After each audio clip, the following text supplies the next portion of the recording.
حضرت عبداللہ بن مسعود رضی اللہ عنہ سے روایت ہے کہ رسول اللہ صلی اللہ علیہ وآلہ وسلم نے ایک دفعہ ارشاد فرمایا،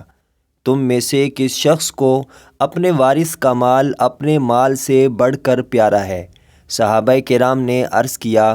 اے اللہ کے رسول صلی اللہ علیہ وآلہ وسلم، ہم میں سے ہر شخص کو اپنا مال ہی وارث کے مال سے زیادہ پیارا ہے۔ رسول اللہ صلی اللہ علیہ وآلہ وسلم نے ارشاد فرمایا،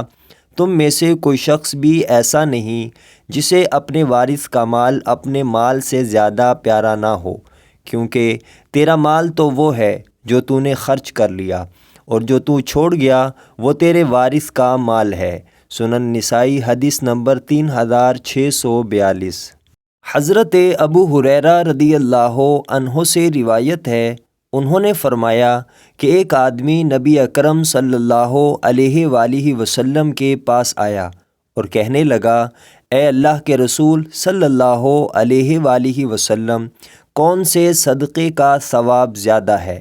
آپ صلی اللہ علیہ وآلہ وسلم نے فرمایا، تو اس وقت صدقہ کرے جب تو تندرست ہو، تجھے مال کی ضرورت ہو، فقر کا ڈر ہو اور زندگی کی امید ہو،